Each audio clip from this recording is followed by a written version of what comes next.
This is a Lowrey Lincolnwood Model SS. It has a dead 6x8 tube in the oscillator section for D sharp. You can hear how we're missing some overtones here. All the D sharps sound that way.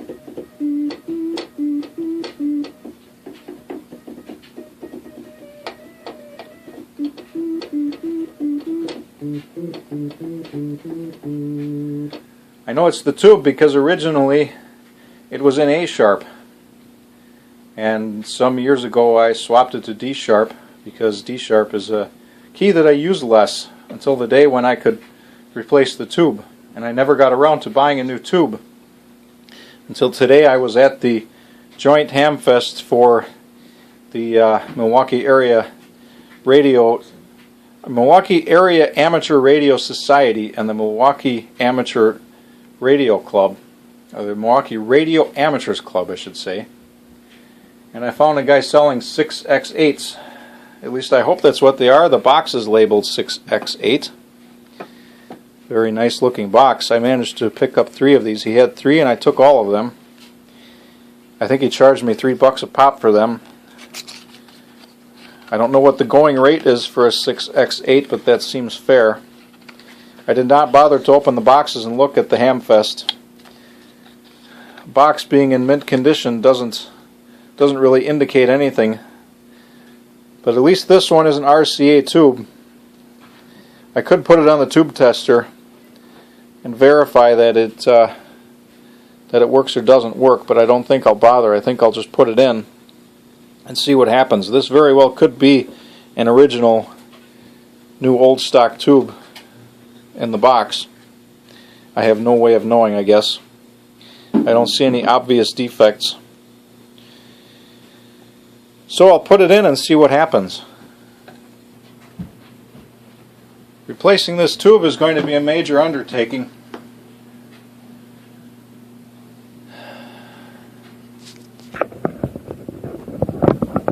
I've got a pedal board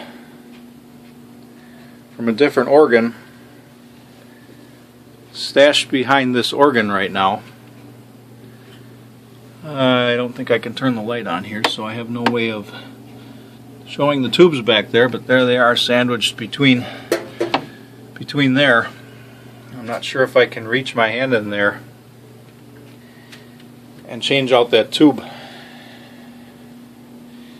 so I may have to do quite a bit of work here to get that tube changed, but we will see. Well, I opted to pull the organ forward. I suppose I'll find out if I can reach back there and get the job done.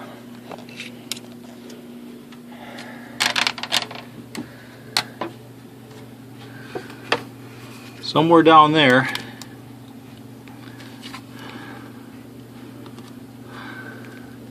I should have brought a light.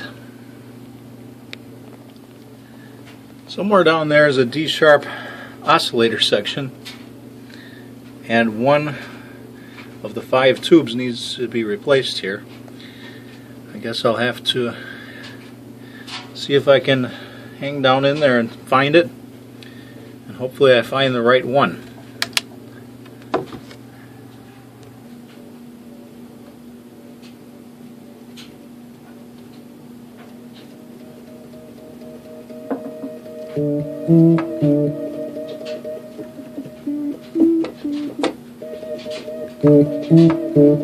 It appears I picked the wrong one.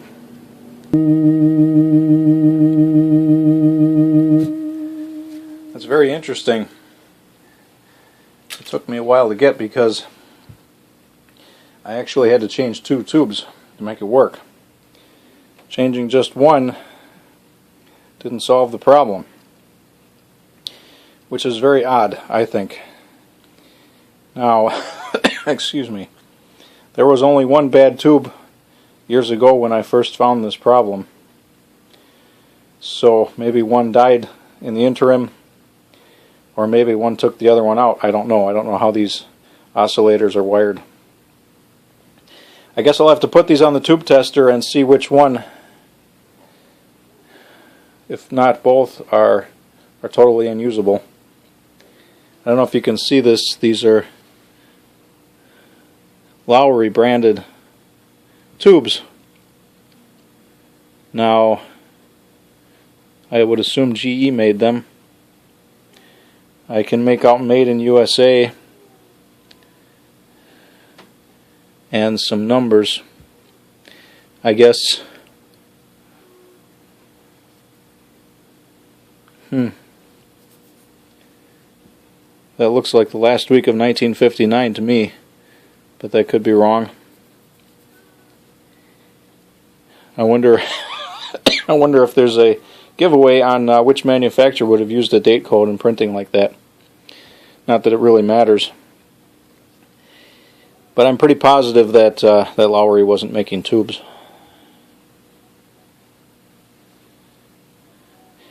In any case, I have a working D sharp.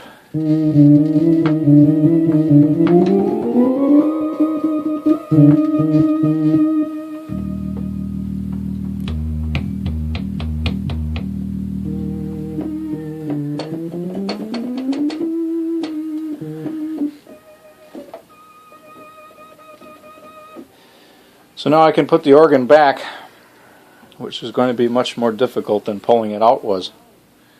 But I have a fully playable organ again until the next problem arises. I do have a issue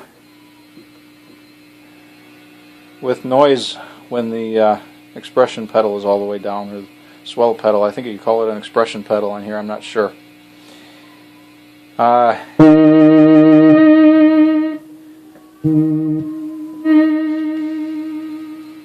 I'm not sure if it's worth fixing,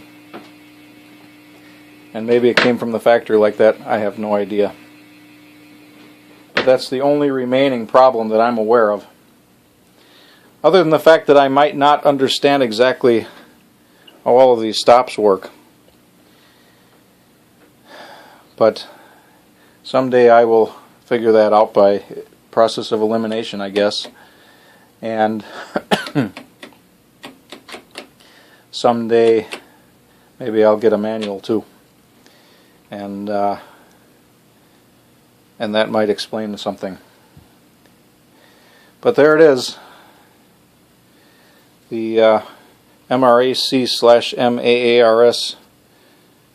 Hamfest saved my Lowrey organ. Thank you for watching, if you bothered to watch this far.